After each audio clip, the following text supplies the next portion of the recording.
Shalom, selamat pagi semuanya. Bersyukur, berterima kasih pada Tuhan kalau pagi hari ini kita boleh bangun lagi dengan tubuh yang diberkati, dengan kekuatan kesehatan yang baru yang datang daripada Tuhan. Dan tentu kita datang dengan hati yang rindu.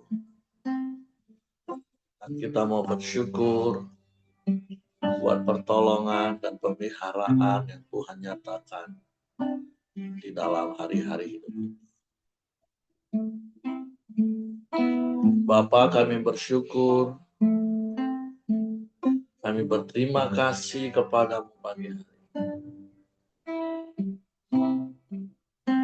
Kami mau bersyukur buat pertolonganmu,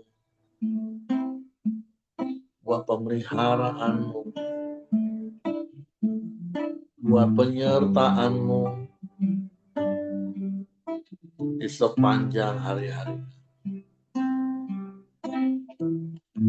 Sebab Engkaulah satu-satunya penolong dalam hidup. Sebab itu kami menanti-nantikan Engkau dengan penuh harap padamu.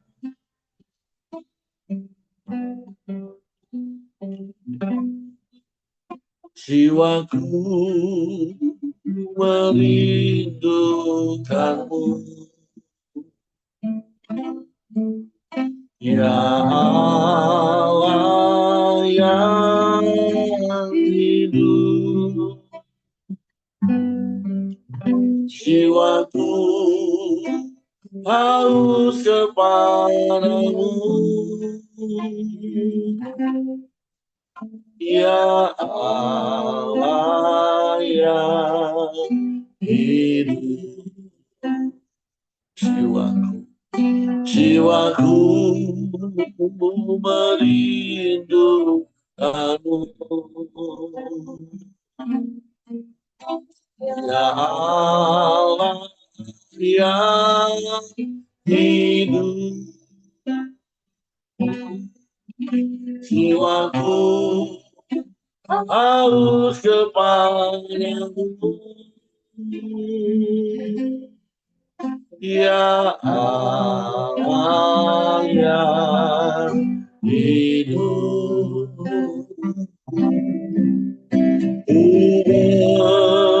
Bersungguh kepadamu, sebab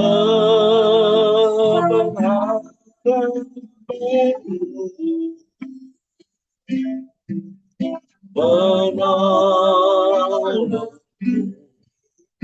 ya Allah, tiada yang sepertimu.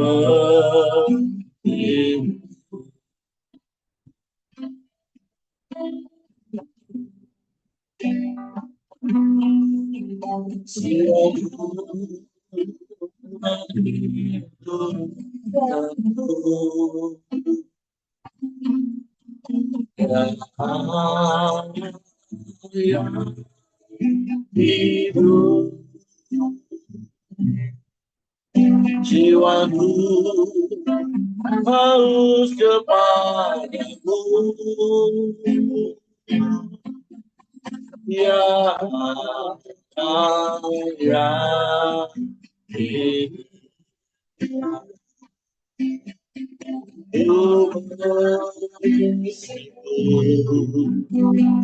Kepadamu berharapanku, penolong, ya aku tiada yang seperti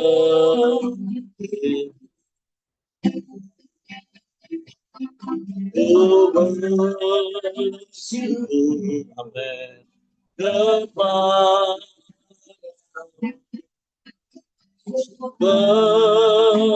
pengharapanku,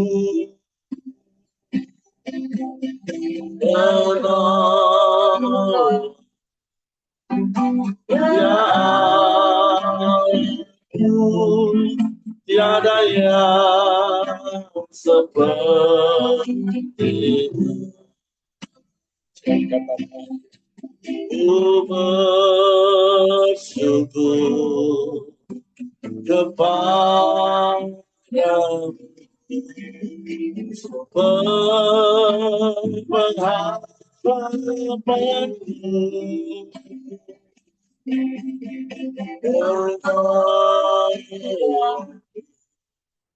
Ya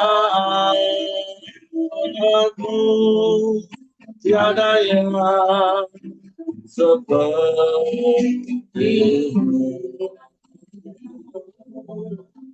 tiada yang sepertimu,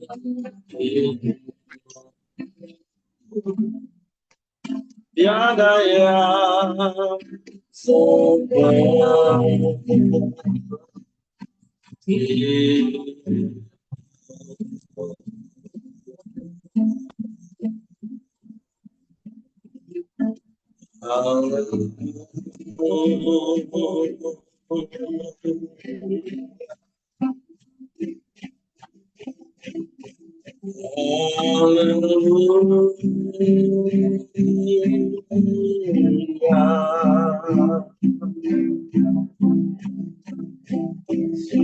Kami bersyukur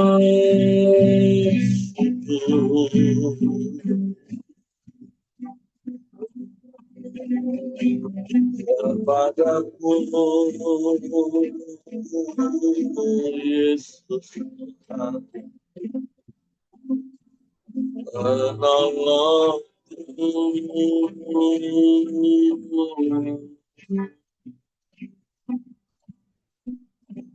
Ya Allah,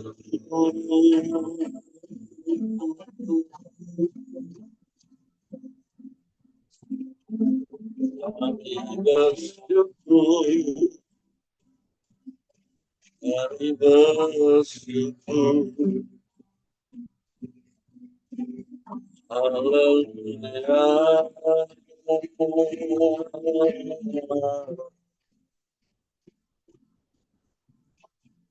Haleluya.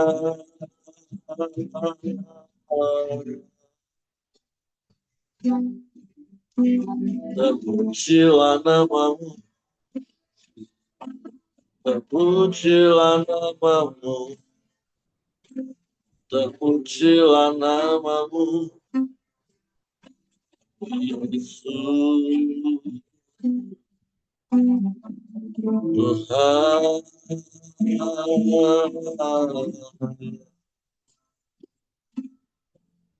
Kami menyembah, kami menyembah, kami memuji, meninggikan namamu, Yesus Tuhan, Yesus. Haleluya.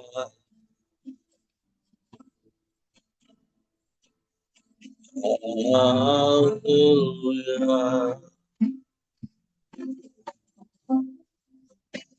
Terpujilah namamu.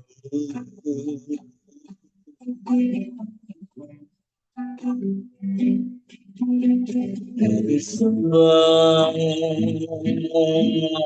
kami sembah, kami bersyukur kepadamu. Sebab Engkau baik, sungguh baik, sangat baik. Teramat baik Engkau Tuhan. Tiada yang seperti, tiada yang lain. Hanya Engkau, hanya Engkau.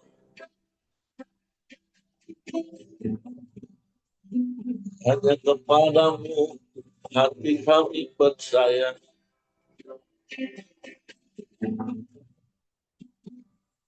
Sebab Engkau penolong yang setia. Dan tak pernah terlambat pertolongan-Mu Tuhan.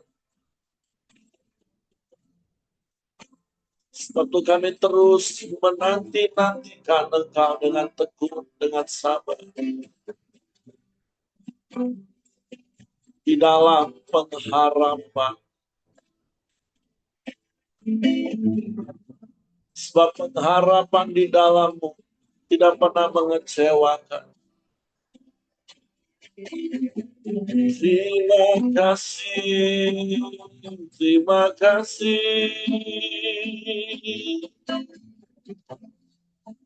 Sungguh pertolongan-Mu tak pernah terlambat bagi kami. Selalu tepat waktu.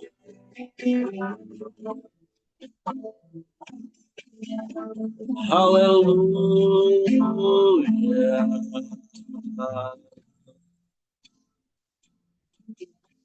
Haleluya.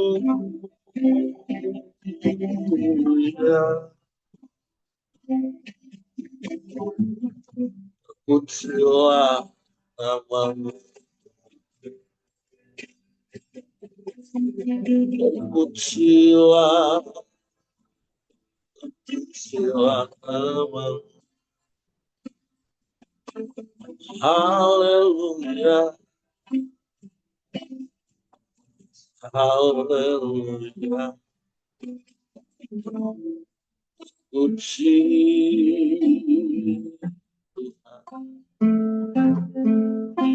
terpuji nama-Mu. Mulialah nama-Mu. Mulialah nama-Mu. Yesus Tuhan. Yesus Tuhan. Haleluya. Haleluya. Ya Allah baik. Ya Allah baik. Sungguh baik. Teramat baik. Hanya Engkau. Hanya Engkau. Tidak ada yang lain. Tidak ada yang sama seperti. Hanya kepadamu hatiku percaya. Dan hanya kepadamu percayakan seluruh hidup. Sebab aman di dalam-Mu, tenang di dekat-Mu selamanya. Sekalipun bumi bergoncang, gunung-gunung berancang, laut bergelora, kami tetap aman di dalam-Mu Tuhan. Dan kami mau tetap tinggal tenang, teduh. Sebab dalam tinggal tenang dan percaya terletak kekuatan kami. Sebab Engkau Allah gunung batu. Engkau Allah batu karang yang teguh. Kau kota benteng perlindungan, menara keselamatan. Kami aman di dalam-Mu. Kami mau terus tinggal di dalam-Mu.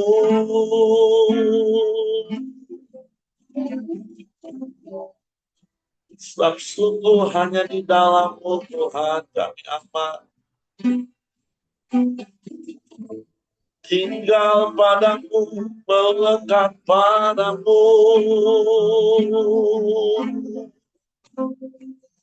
Itu rindu kami, selalu terhubung dengan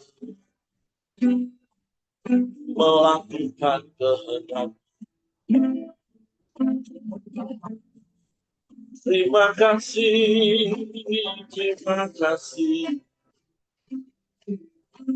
Terpujilah namamu, terpujilah namamu Tuhan. Haleluya, haleluya, haleluya, haleluya. Terpujilah namamu Tuhan. Terpujilah namamu. Terima kasih, terima kasih.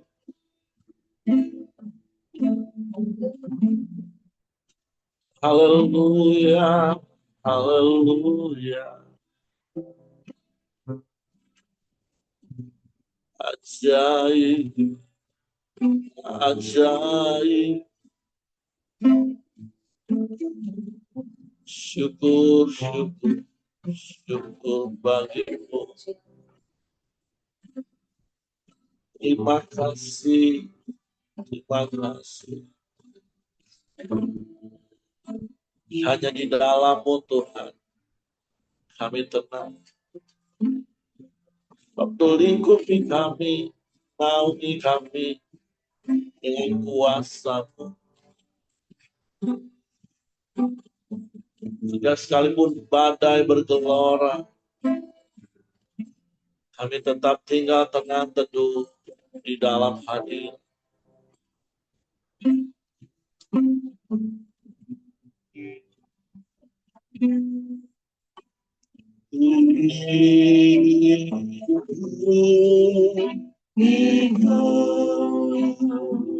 Ya, dengan sayangmu,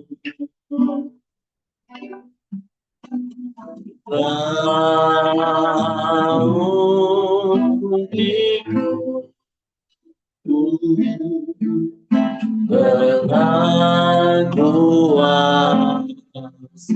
kuasa-Mu.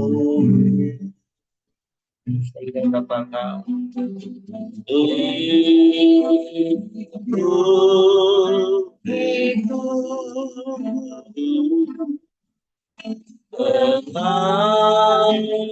sayangmu, dengan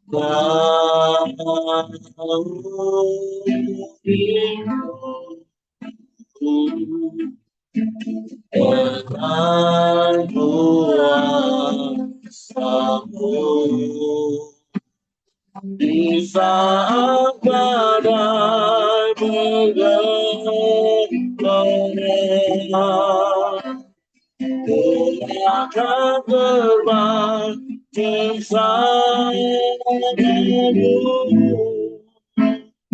Bapa Kau Raja atas dosa,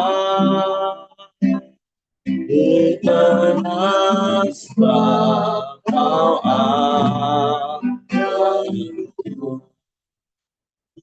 Amin, amin.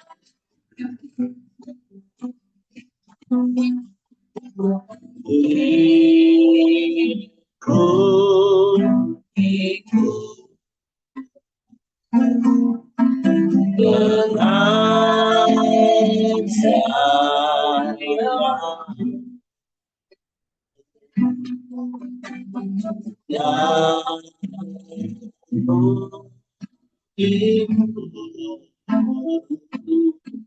dengan dengan kuasa-Mu. Di saat badai bergelora, ku akan terbang bersamamu. Bapa Raja atas kuasa, ku dengan kau di saat badai bergelora, ku akan terbang bersamamu. Bapa kau Raja atas kuasa, ku tegaskan kau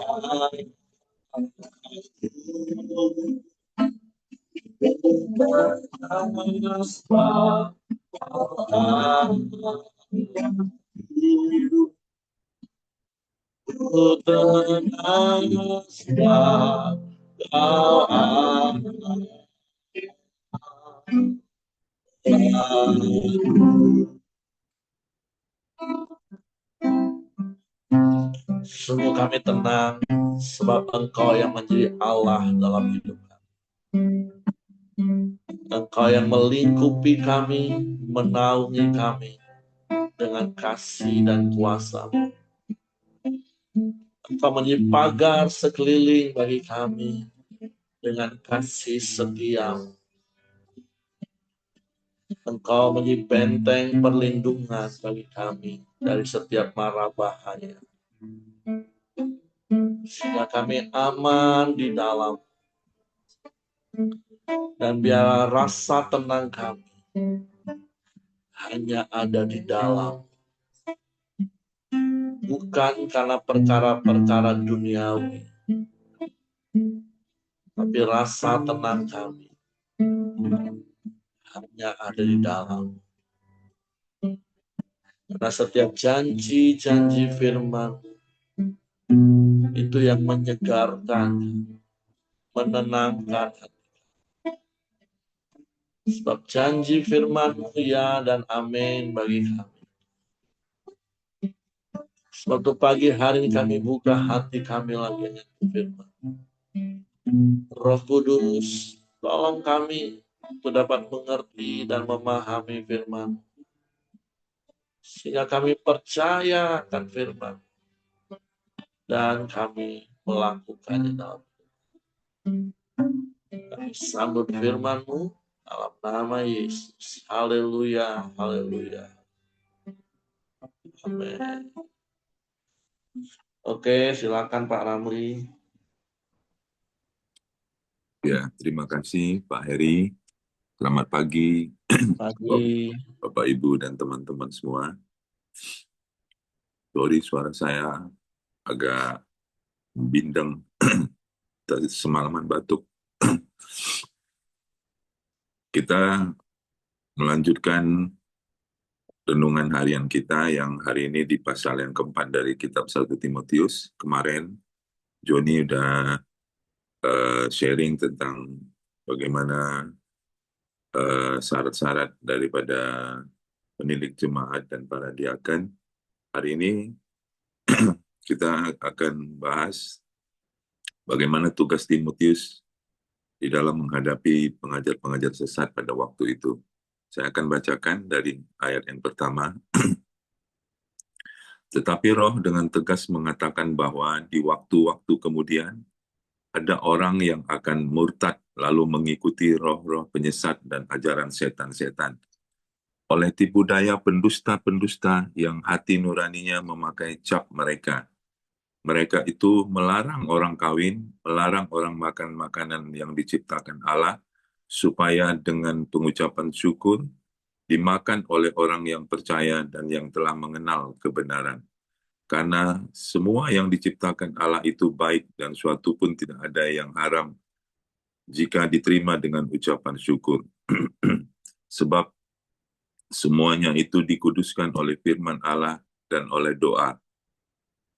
Dengan selalu mengingatkan hal-hal itu kepada saudara-saudara kita, engkau akan menjadi seorang pelayan Kristus Yesus yang baik, terdidik dalam soal-soal pokok iman kita dan dalam ajaran sehat yang telah kau ikuti selama ini.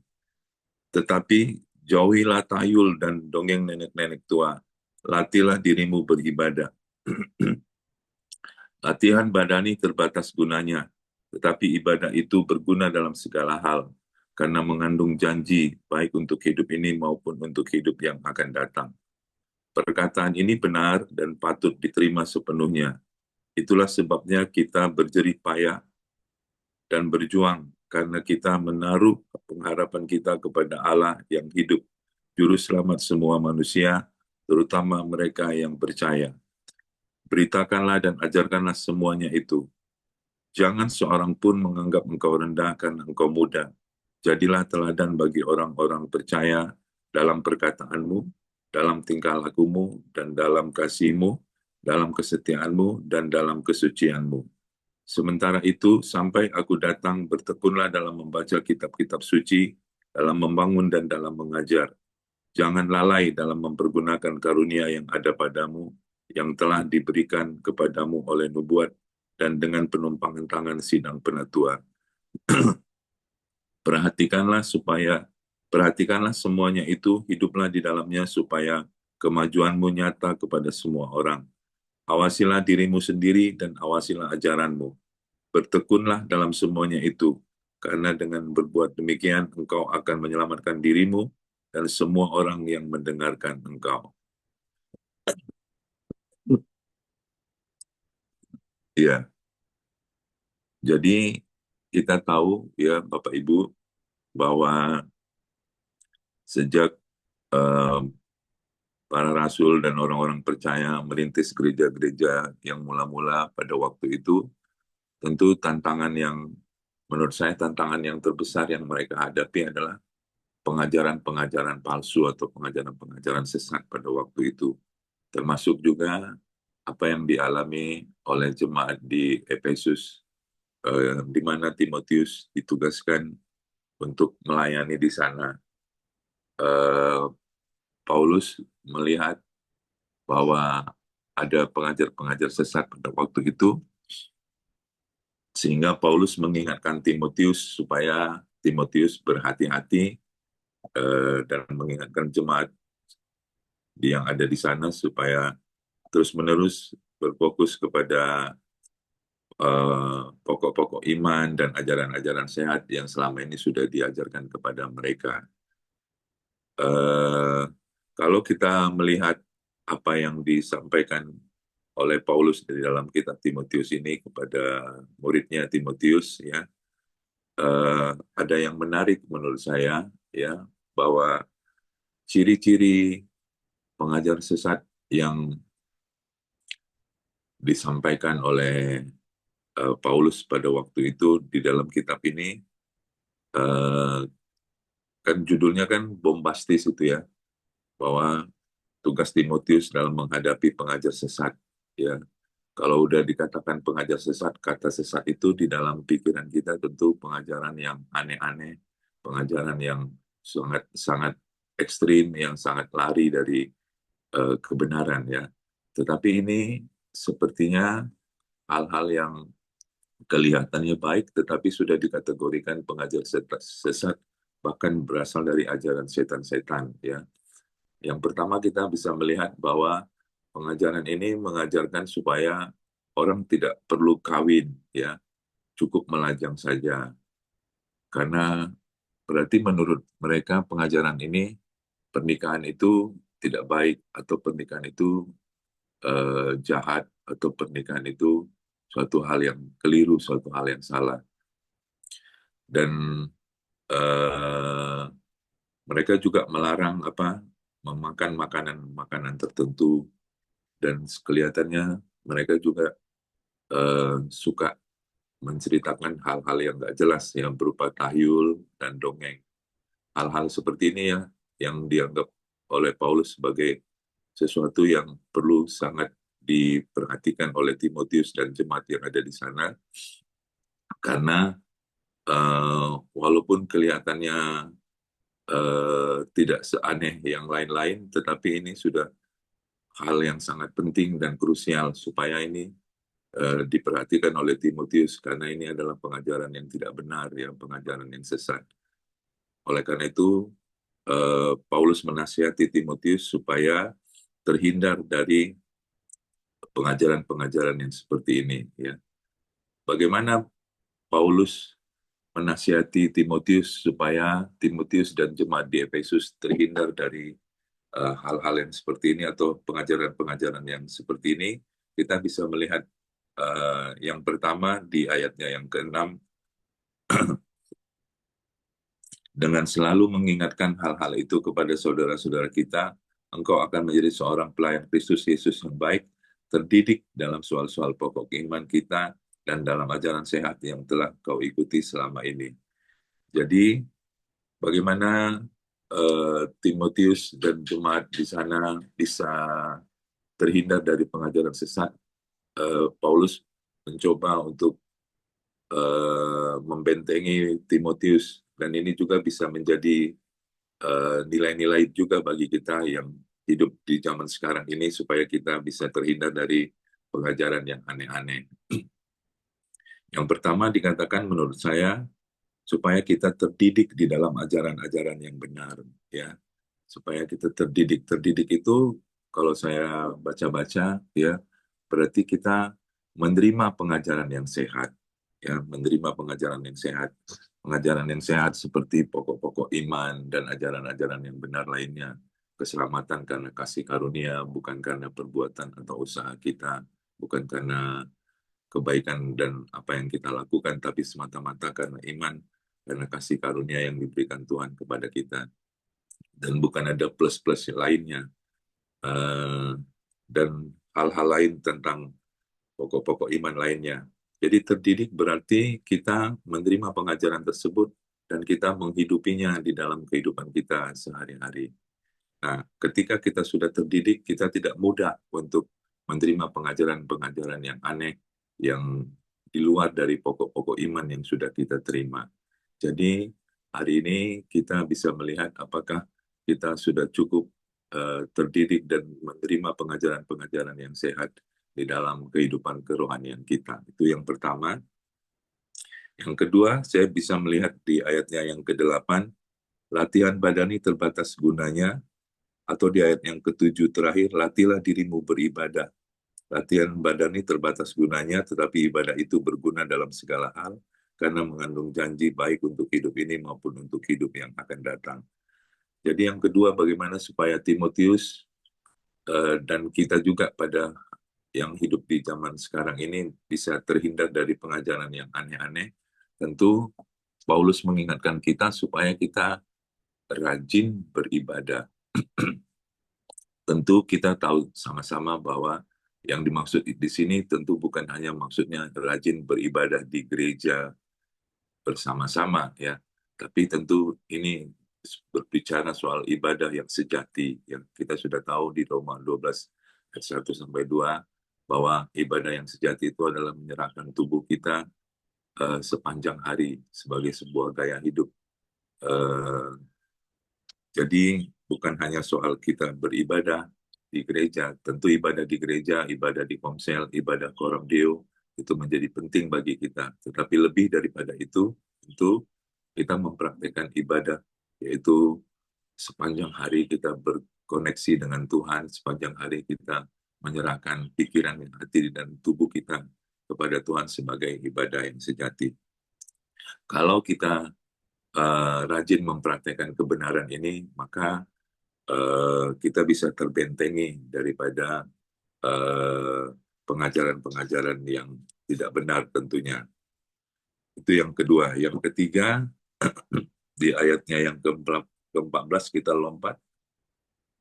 Jangan lalai dalam mempergunakan karunia yang ada padamu, yang telah diberikan kepadamu oleh nubuat dan dengan penumpangan tangan sidang penatua. Jadi, yang ketiga yang Paulus ingatkan kepada Timotius supaya mereka terhindar dari pengajaran-pengajaran sesat adalah rajin mempergunakan karunia yang sudah ada pada mereka, ya, pada Timotius pada waktu itu. Jadi Paulus mengingatkan supaya Timotius dan jemaat yang ada di Efesus pada waktu itu supaya mereka melayani sesuai dengan karunia-karunia yang ada pada mereka, supaya mereka tidak berdiam diri dengan karunia-Nya, tetapi mereka aktif menggunakan karunia-Nya, ya. Yang punya karunia mengajar supaya mengajar dengan benar, mengajar dengan baik. Yang punya karunia penggembalaan menggembalakan dengan benar, dengan motivasi yang tulus dan lain sebagainya. Nah, kita pun yang hidup di zaman sekarang ini, mari kita terus mendewasakan karunia kita, mengaktifkan karunia kita, melayani dengan karunia kita, supaya orang-orang bisa diberkati dengan karunia yang ada pada kita. Kita gunakan karunia kita untuk memberkati satu dengan yang lain. Yang berikutnya, di ayatnya yang ke-10, balik ke ayat yang ke-10, itulah sebabnya kita berjerih payah dan berjuang karena kita menaruh pengharapan kita kepada Allah yang hidup, Juru Selamat semua manusia, terutama mereka yang percaya. Jadi bagaimana supaya Timotius terhindar dari pengajar-pengajar yang sesat pada waktu itu? Paulus mengingatkan supaya Timotius tetap berjuang di dalam kebenaran Allah, ya, supaya mereka berjuang di dalam kebenaran karena mereka mempunyai pengharapan satu-satunya kepada Tuhan, bukan kepada yang lain. Kita pun demikian. Kenapa kita tetap setia melayani Tuhan? Kenapa kita tetap setia ke orang Dio? Kita tetap setia melayani satu dengan yang lain, mengambil tanggung jawab di dalam pelayanan, dan tetap setia mengikut Tuhan.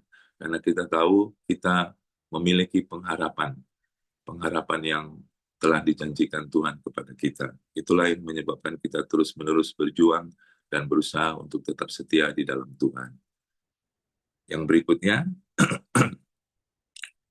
ayat yang ke-13.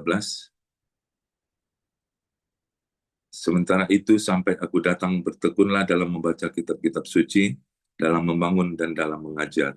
Ya. Jadi Paulus mengingatkan kepada Timotius dan tentu juga mengingatkan kita pada hari ini, ya, bagaimana supaya kita bisa terhindar dari pengajar-pengajar yang aneh-aneh, pengajaran yang sesat, ya. Tentu supaya kita bertekun di dalam firman dan tetap bertekun di dalam pengajaran, ya. Seperti yang salah satunya kita lakukan setiap pagi di dalam Koram Dio ini, ya. Mari kita terus bertekun melakukannya, supaya kita bertekun di dalam firman dan di dalam pengajaran, sehingga kita bisa terhindar dari pengajaran yang aneh-aneh. Yang terakhir, di ayat yang ke-12, jangan seorang pun menganggap engkau rendah karena engkau muda, jadilah teladan bagi orang-orang percaya dan dalam perkataan, dalam tingkah lakumu, dalam kasihmu, dalam kesetiaanmu, dan dalam kesucianmu. Jadi, Paulus mengingatkan Timotius bagaimana supaya mereka terhindar dari pengajaran yang sesat, pengajaran yang aneh-aneh, yaitu dengan menjadi teladan bagi banyak orang, ya, dengan menjadi contoh bagi banyak orang. Pada waktu itu kan kita tahu bahwa tradisi di Israel pada waktu itu memang menganggap bahwa sebelum umur 40 tahun, uh, seseorang itu belum dianggap layak untuk menjadi pemimpin pada waktu itu. Tetapi Paulus meminta kepada Timotius supaya Timotius walaupun masih muda dari segi umur bisa menunjukkan kepemimpinan yang dewasa kepada jemaat pada waktu itu dengan menunjukkan integritas dalam hidupnya, menjadi teladan di dalam melakukan firman, menjadi contoh di dalam kehidupan sehari-hari, sehingga dia bisa menjadi teladan, sehingga jemaat pada waktu itu bisa menerima pengajarannya dan mereka boleh selamat dari pengajaran-pengajaran yang tidak benar dan terhindar dari pengajaran-pengajaran yang sesat. Nah, tentu ini menjadi nilai juga bagi kita, ya, supaya kita terhindar dari pengajaran-pengajaran yang tidak benar, pengajaran-pengajaran yang aneh-aneh.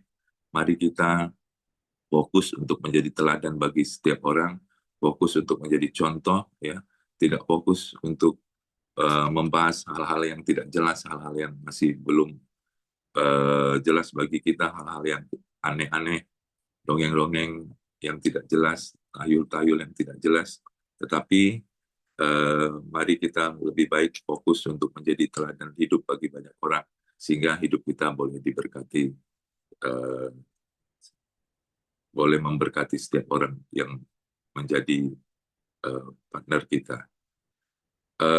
Itu yang bisa saya sharingkan, Pak Heri. Sorry, karena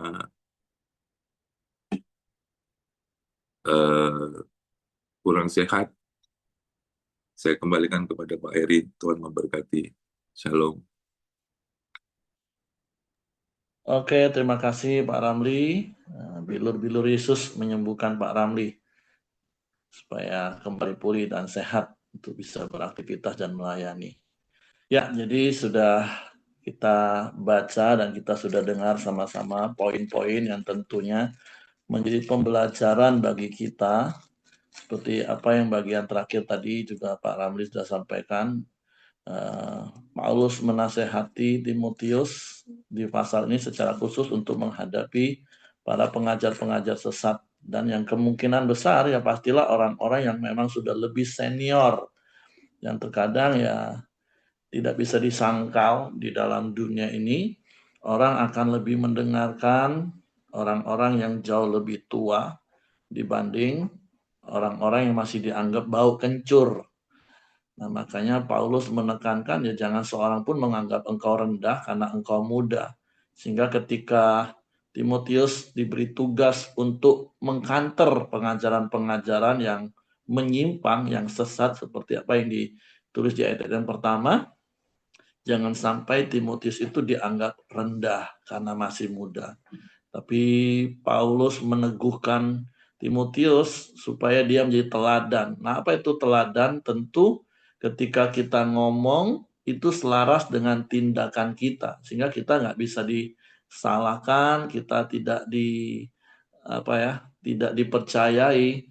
Tapi Paulus mendorong Timotius, walaupun dia masih muda, yang kemungkinan besar melawan para pengajar-pengajar yang lebih senior, lebih tua, itu mungkin dia bisa gamang. Tetapi Paulus nasihatkan untuk jadi teladan bagi orang-orang percaya. Karena jelas ayat ini ya, Paulus itu diminta Paulus jadi teladan bagi orang-orang percaya, bukan untuk orang-orang tidak percaya. Karena kan yang mau dinasehati, yang mau diingatkan itu kan murid-murid orang-orang percaya. Ketika di antara mereka ada orang-orang yang kemungkinan besar itu orang-orang yang lebih senior dari Timotius, lebih tua, mulai lagi mengajarkan hal-hal yang menyimpang dari apa yang Paulus ajarkan tentang Injil keselamatan itu. Karena beberapa kali kan kita tahu tantangan terbesar Paulus adalah dari orang-orang yang sudah menerima Yesus menjadi murid-murid, tapi mereka masih mau kembali hidup di dalam hukum Taurat dengan berbagai macam peraturannya, termasuk nggak boleh makan A, B, C, D, nggak boleh kawin tadi dikatakan. Padahal firman Tuhan katakan semua makanan itu boleh dimakan karena memang diciptakan Allah untuk dimakan. Makanya tadi ada hal yang diingatkan Paulus ya, makanya kenapa sih sampai hari ini kita orang Kristen kalau mau makan berdoa. Dan saya berharap melalui apa yang kita baca hari ini, ayat 5 katakan sebab semua itu dikuduskan oleh firman Allah dan oleh doa. Nah, jadi saya berharap tidak lagi mendengar kadang masih ada orang Kristen berdoa waktu makan, Tuhan kudus sucikan makanan ini dengan kuasa darah Yesus. Nah, itu kurang tepat, bahkan sebenarnya salah. Karena darah Yesus itu untuk menyucikan manusia dari dosa-dosanya. Jadi darah Yesus bukan untuk menyucikan makanan, Bapak Ibu. Jadi kalau mungkin pernah dengar atau mungkin kita yang pernah berdoa seperti itu waktu mau doa makan, apalagi kalau itu dalam memimpin satu pertemuan, ya saya berharap jangan sampai kita mengucapkan hal itu lagi. Kuduskanlah makanan minuman yang kami makan minum dengan kuasa darah Yesus. Jangan lagi Bapak Ibu ya. Karena terlalu mahal darah Yesus kalau hanya untuk menguduskan makanan minuman. Nah, tetapi untuk makanan ya kita diajar untuk berdoa, kuduskanlah semua itu dengan kuasa firman Tuhan. Kenapa? Karena firman Tuhan yang menguduskan dalam artian ini. Karena Allah yang berfirman, makanan itu halal. Karena firman Tuhan juga ingatkan, makanan semua itu boleh dimakan. Yang penting seperti doa Bapa kami ajarkan, secukupnya. Jadi itu makna kenapa firman Tuhan yang menguduskan makanan. Karena firman Tuhan itu yang menyatakan. Ya sama juga sama seperti waktu Petrus, walaupun itu dalam bentuk rupa penglihatan. Allah katakan, apa yang dinyatakan Allah halal, tidak boleh kamu nyatakan haram. Padahal waktu itu yang diturunkan di Kain itu kan binatang-binatang yang tadinya dalam pemahaman pengetahuan Paulus itu semua haram. Tapi Allah katakan semua diciptakan Allah, kalau Allah nyatakan halal, ya halal. Nah, seperti itu. Itu makna kenapa semua makanan kita bisa makan, karena memang makanan itu diciptakan Allah untuk dimakan. Jadi berdasarkan janji firman Tuhan itulah kita memakannya. Nah, jadi itu makna kenapa kita berdoa, kuduskanlah makanan minuman dengan firman dan di dalam doa tentunya. Jadi itu hal yang pertama. Yang kedua tadi yang sudah Pak Ramli juga sampaikan, latihlah dirimu beribadah. Dan tepat seperti apa yang tadi Pak Ramli katakan, saya juga pernah khotbahkan, ibadah sejati dan pertemuan ibadah itu dua hal yang berbeda Bapak Ibu. Kalau pertemuan ibadah ya seperti kita ini, kita sedang dalam pertemuan ibadah Koram Deo. Komsel ya kita sedang pertemuan ibadah dalam komsel. Atau pertemuan ibadah raya hari Minggu. Nah tapi yang dimaksud dengan ibadah yang Paulus ajar di pasal ini ya seperti apa yang Paulus katakan kepada jemaat di Roma pasal 12 ayat yang kedua. Persembahkanlah hidupmu, tubuhmu sebagai persembahan yang hidup, itulah ibadahmu yang sejati. Makanya dilatih. Dan tentu berkali-kali saya juga harus mengingatkan dari ayat-ayat ini jangan sampai salah kaprah, sama seperti banyak pendeta mengajarkan, oh nggak penting olahraga itu, yang penting itu ibadah. Oh, sama-sama pentingnya Bapak Ibu. Karena yang mau kita persembahkan sebagai ibadah yang sejati itu kan tubuh kita. Tubuh yang sehat dong. Jangan tubuh yang sakit-sakitan baru dipersembahkan kepada Allah. Itu maksudnya. Nah, tetapi kenapa ayat itu dikatakan latihan badan itu terbatas gunanya. Nah, itu bicara tentang masanya atau periodenya Bapak Ibu. Kalau latihan badani ini ya berguna hanya waktu kita hidup di dalam dunia ini. Jadi seumur hidup kita nasihatnya adalah olahraga Bapak Ibu. Latihan badani, jangan malas. Ayo olahraga supaya tubuhmu sehat selama kamu hidup. Umur panjang tapi dengan tubuh yang sehat. Kan bukankah semua orang maunya seperti itu, mau umur panjang tapi bukan sakit-sakitan, umur panjang tapi dengan kondisi sehat. Nah, gimana caranya kita umur panjang dan kondisi tetap sehat? Ya, firman Tuhan ajarkan latihan badani, olahraga. Disesuaikan dengan umur kita Bapak Ibu ya. Nah, tapi ibadah itu berguna baik untuk hidup yang sekarang maupun hidup yang akan datang. Kalau saudara-saudara tiri kita ngomong, kita ini kan mengumpulkan amal untuk bekal di akhirat nanti. Jadi ibadah kita itu amal jariah untuk bekal di akhirat. Jadi apa yang kita lakukan dalam dunia ini memberikan tubuh kita sebagai persembahan yang hidup, sebagai ibadah sejati kepada Tuhan itu bukan saja berguna untuk kita hidup di dunia ini. Kalau hidup kita selaras dengan firman Tuhan, hidup kita melakukan kebenaran firman Tuhan, maka selama kita hidup di dunia, hidup kita akan mengalami damai sejahtera, sukacita, ketenangan, ketentraman sampai selama-lamanya. Karena Yesaya 32:17 itu iya dan amin. Di mana ada kebenaran, di situ akan tumbuh damai sejahtera, dan akibat dari kebenaran itu ketenangan, ketentraman sampai selama-lamanya. Artinya ketika kita mempersembahkan tubuh kita yang sehat tadi sebagai persembahan yang hidup, sebagai ibadah yang sejati, maka selama di dunia ini saya jamin Bapak Ibu, karena firman Tuhan yang menjamin, engkau akan jadi orang yang berbahagia. Engkau akan jadi orang yang dipenuhi dengan damai sejahtera, sukacita, nggak dipengaruhi oleh keadaan yang terjadi hari-hari ini. Bahkan di dalam hidup kekekalan nanti, ibadah yang kita lakukan selama di dunia, itu pun tetap bermanfaat bagi kita. Nah, tapi kalau olahraga, sekali lagi, latihan badani, ya hanya sebatas di dalam dunia. Jadi itu arti dari latihan badan itu terbatas gunanya Bapak Ibu ya. Hanya bicara soal periodiknya, masanya. Jadi jangan pernah pakai ayat ini jadi alasan, firman Tuhan aja bilang latihan badani olahraga itu terbatas gunanya, jadi untuk apa? Yang penting aku kan ibadah. Wah, kalau kita ibadah terus makan sembarangan, wah ya sudah, badan kita sakit-sakitan. Nah, berdosa? Ya enggak sih. Sakit itu bukan berdosa Bapak Ibu. Walaupun tentu sakit itu salah satu hal yang muncul akibat dari manusia jatuh dalam dosa. Karena enggak taat pada firman Tuhan. Dosanya bukan karena sakitnya, tapi sakit itu kan akibat dari enggak taat tadi. Disuruh jaga makan, makan secukupnya, makan berlebihan. Disuruh latihan badani, nggak mau latihan, sehingga sakit.